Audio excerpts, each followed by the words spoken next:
Bismillahirrahmanirrahim. Assalamualaikum warahmatullahi taala wabarakatuh. Alhamdulillah wassalatu wassalamu ala Rasulillah Sayyidina wa Maulana Muhammad bin Abdullah wa ala alihi wa ashabihi wa man tabi'ahu wa nasarahu wa saddaqahu wa man walah.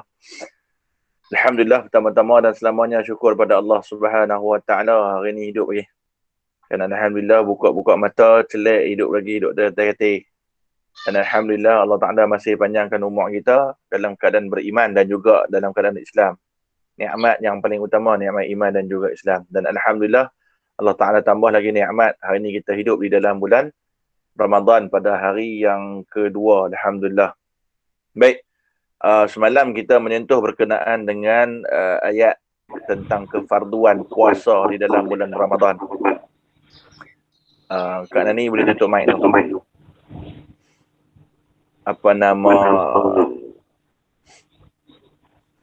Tentang kefarduan ayat dalam surah Al-Baqarah 183. Hari ini saya nak sentuh berkenaan dengan rukun puasa. Rukun puasa. Baik.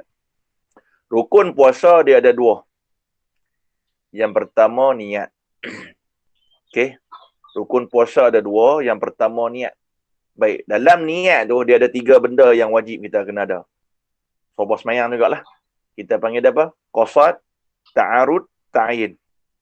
Qasad, sahaja aku. Tu kena ada. Ta'arud, apa dia? Qasad, sahaja aku puasa. Ta'arud, puasa apa? Puasa Ramadan. Lepas tu, kena ada ta'yin. Ta'yin tu bila? Esok hari. Benda wajib dalam niat mesti ada 3 benda tu. Sahaja aku puasa, yang pertama. Sahaja aku puasa. Yang kedua, esok hari bulan Ramadan. 3 benda ni kena ada. Sahaja aku puasa, bulan Ramadan dan esok hari. Dalam tu. Dalam niat memang kena ada tu. Kalau tertinggal salah satu tak boleh. Cumanya kita macam biasalah, aku puasa esok hari bulan Ramadan kerana Allah Ta'ala. Baik. Adapun kita boleh puasa ataupun niat puasa secara sebulan. Dalam mazhab Syafi'i, kita kena niat puasa setiap hari daripada lepas maghrib sampai sebelum subuh kita boleh niat. Masuk kata lepas mayang maghrib, lepas buka puasa, kita niat terus siap. Nawaitu shauma ghadin an adai fardhi syahr Ramadan hadhihi sanati lillahi ta'ala. Lepas tu nak buat apa? Buat. Boleh. Ataupun kita niat sebelum sok. Kan, ataupun lepas makan sok pun boleh. Asalkan jangan niat selepas masuk subuh. Tak boleh. Baik, dalam mazhab Syafi'i kita kena berniat puasa setiap hari. Adapun kita juga boleh menggunakan kaedah mazhab Maliki, iaitu puasa selama ataupun niat puasa sebulan terus. Nawaitu sauma Ramadan kullih. Saja aku puasa sebulan Ramadan kullihi, keseluruhannya, lillahi ta'ala. Baik, apa kelebihan dia? Kelebihan dia, kita takut kadang-kadang kita terlupa nak niat. Kan, kita terlupa nak niat. Jadi bila kita dah puasa, niat puasa sebulan, maka tidaklah jadi batal puasa kita tu. Tapi kalau kita tak niat sebulan, tengok-tengok kita tak niat juga puasa esok hari. Pagi-pagi sedang-sedang bangkit, telajak subuh dah. Kan, Rupatun hari ni telajak. Kan, mana nak tahu. Jadi, puasa lagu mana? Puasa tu tidak dikira. Jadi, bila kita dah niat sebulan, puasa tu dikira. Dan niat puasa sebulan itu terbatal apabila datangnya haid. Mai haid, secara automatik, yang niat sebulan tu terbatal. Jadi, kita kena niat puasa hari-hari. Jelas lah? Yang tu baik. Niat puasa. Dia masih ada 3 tu. Yang kita panggil qasad, ta'arud, ta'yin. Macam kita duk mengaji dalam Menyatul Musalli dan sebagainya. Dalam bab solat apa kan. Yang tu. Kena ada. Saja aku puasa esok hari bulan Ramadan. Kerana Allah Ta'ala. Baik yang tu. Ada juga yang duk kata apa. Ustaz, kira bangkit sahur tu kira niat puasa. Tak. Beza lah. Bangkit sahur tu dia sunat. Kan, dia sunat. Melainkan kita bangkit tu dalam hati kita sebut, ni aku bangkit nak makan ni, nak puasa bulan Ramadan esok ni. Baru boleh. Dalam mazhab kita, kalau tak niat puasa, tidur lepas maghrib baik buka puasa, lepas tu sembahyang isyak, lepas sembahyang tarawih, dia boom terus, dia tak niat puasa. Tengok-tengok sedap-sedap, apa nama, dia sedap-sedap pukul 7.30 dah masuk subuh apa semua. Pukul 8 tu dia boleh start goreng nasi makan terus. Kan dia tak gaduh nak puasa dah, sebab dia tak boleh puasa dah, sebab niat dia wajib kena niat sebelum masuk waktu subuh. Yang tu baik. Sahur pula. Sahur itu merupakan sunat muakkad. Satu benda perkara sunat yang sangat dituntut. Dan sunat sahur tu kita kena lewatkan. Sebab apa nama, Nabi Muhammad SAW pernah bersabda, yang Nabi kata apa? Umat aku sentiasa berada di dalam kebaikan selagi mana mereka itu melambat-lambatkan sahur dan menyegerakan berbuka puasa. Yang tu yang Nabi sabdakan. Dan juga sok ni, kita mudah faham bahasa, kita panggil sok. Sok ni cukup sekadar walaupun seteguk air. Nabi menyebut dalam hadis yang diriwayatkan oleh Ibnu Hibban, Nabi kata apa? Bersahurlah walaupun hanya dengan seteguk air. Sebab apa? Dan Nabi katakan lagi, bersahurlah juga kerana pada sahur itu ada padanya keberkatan. Dan nak kata puasa kita dengan puasa ahli kitab, Yahudi dan Nasara. Beza antara puasa umat Islam, puasa Islam dengan beza puasa antara umat Islam dan juga Yahudi dan Nasara adalah makan sok. Makan sok, makanlah. Nak makan. Dia beza lah. Bangkit sok dengan niat satu benda yang beza. Sebab saya pernah dulu ada orang kata, Ustaz kira bangkit sok tu cara automatik. Ya, boleh kata automatik jikalau bangkit sok, dia niat ni aku makan ni, aku nak puasa Ramadan esok hari. Kalau disertakan dengan itu, diterima. Kan? Kalau dia tak sertakan dengan itu, maka tidak diterima. Dia kena niat betul-betul. Sebab tu kita sebut pada awal tadi, niat puasa hari-hari, ataupun dia boleh ambil kaedah taklid mazhab Maliki, iaitu syahr Ramadan kullih. Niat puasa bulan Ramadan sepenuhnya. Kan, kerana Allah Subhanahu Wa Taala. Tu bab sahur. Okay, apa dah sunat dia? Kena lewat. Lewat itu kadar dia macam mana? Kadar dia lepas kita makan sahur, kita ada masa lebih kurang 50 ayat Quran untuk dibaca. 50 ayat Quran untuk dibaca. Maksud kata, kita lah ni azan pukul 5.58. Imsak 5.48. Jadi di antara waktu makan kita, habis makan nak sampai imsak ataupun subuh itu, kita ada lebih kurang masa yang diperuntukkan, lebih kurang kita baca Quran. Kalau baca Quran, 50 ayat. Tu apa nama, anggaran dia lebih kurang 5 suku ke, kita bangun makan 5 suku ke, 5.5 ke, 5.10 ke. Itu adalah sunat. Ataupun takut terlajak nak makan awal pun tidak ada menjadi masalah. Cumanya jangan terlalu awal. Contoh ke-12, makan siap-siap. Sebab takut lagi tak bangun. Walaupun tu dia tetap juga dapat niat pahala sahur. Cuma kalau terlalu awal, kata ulama, dia tidak dikira sahur. Itu dikira makan tengah malam. Wallahu'alam macam tu. Baik. Dan hari ni kita sentuh juga berkenaan dengan iftar ataupun buka puasa. Syarat untuk buka puasa yang pertama mesti yakin betul-betul waktu dah masuk. Kan? Okey. Satu hari kita duduk saja. Duduk-duduk. Lebih kurang pukul 7 suku. Dengar azan. Kod handset.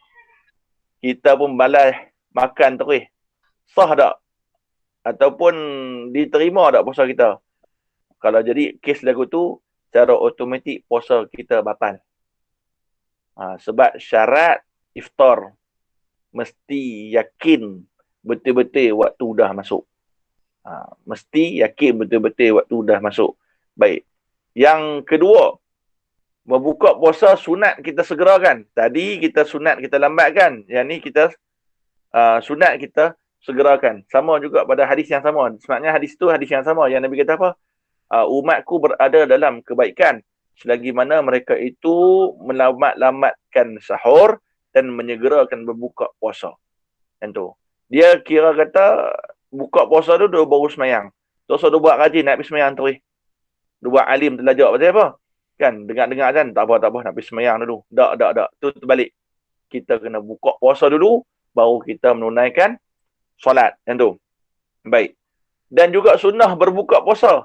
Nabi kata apa? Sunnah berbuka puasa yang pertama menggunakan rutab. Ataupun kita panggil dia kurma basah.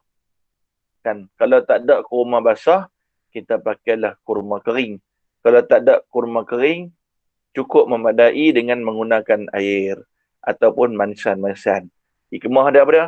Kita duk kata, orang tuan-tuan duk sebut apa? Takut perut terkejut. Tak mau bagi perut terkejut. Jadi bila perut tak terkejut, okeylah, steady lah. Kalau perut terkejut, buka puasa, toreh bantai, toreh azan-azan, toreh bubuh nasi ros, nasi ayam ros, balun mutabak, balun popiah, bubuh cendol, sekali semayang maghrib saja. Lepas semayang maghrib, telentang lain. Rugi lah. Kita telah merugikan benda yang amalan yang kita boleh buat di dalam bulan Ramadan ni. Baik yang tu.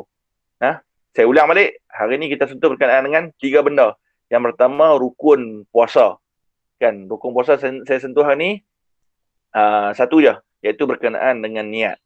Okey, mesti ada 3 benda tu. Yang pertama, kita kata sahaja aku puasa. Kita panggilnya qasad ataupun qasad lah. Yang kedua, kena ada dalam niat itu adalah ta'arud Ramadan. Dan yang ketiga, kena ada ta'ayin, iaitu esok hari. Saja aku puasa Ramadan esok hari kerana Allah Ta'ala. Yang tu mesti kena ada 3-3 tu. Dan niat bermula daripada lepas maghrib hinggalah sebelum subuh. Baik. Sahur pula. Beza lah. Sahur. Bangun sahur bukannya automatik niat tak. Bangun sahur, kalau sertakan dengan niat dalam hati, memang nak bangun, nak makan ni untuk puasa esok. Dan buang tebiang apa, duk makan tengah-tengah malam kan. Tak pernah makan nasi kenak, mungkin 4:30 pagi, pukul 5, tak pernah kita makan nasi. Kita sertakan sekali dengan niat, kata nak puasa esok hari bulan Ramadan. Baik. Dia kena melewat-lewatkan dia. Bukan wajib lah, dia sunat. Sunat melewatkan sahur, kadar lewat tu bila? Lepas makan, kira lebih kurang kita ada masa 50. Kita ada masa untuk baca ayat Quran sebanyak 50 ayat. Yang tu. Cukup memadai dengan walaupun ayat saja. Dan kemudian buka puasa wajib yakin betul-betul dah masuk maghrib, kan, masuk waktu maghrib. Jangan duk pi ubah jam lah kan pasien ni. Boleh dah tukar azan maghrib pi asar. Tukar azan lagu mana pun maghrib. Kena buka puasa waktu maghrib. Sunnah berbuka puasa pakai rutab, kurma basah. Tak ada rutab, pakai kurma kering. Tak ada pun kita boleh pakai buah-buahan ataupun tidak ada. Jika tiada semua benda tu, kita cukup memadai dengan meminum air. Itulah yang Nabi nyatakan dalam hadis yang diriwayatkan oleh Imam Abu Daud. Kan, yang tu. Mudah-mudahan kita clear bab rukun puasa iaitu niat. Dan kita clear berkenaan dengan sahur. Dan kita clear berkenaan dengan berbuka puasa ataupun iftar. Wallahu ta'ala alam. Koko ada soalan, kita boleh bukakan soalan. Boleh buka dah mic.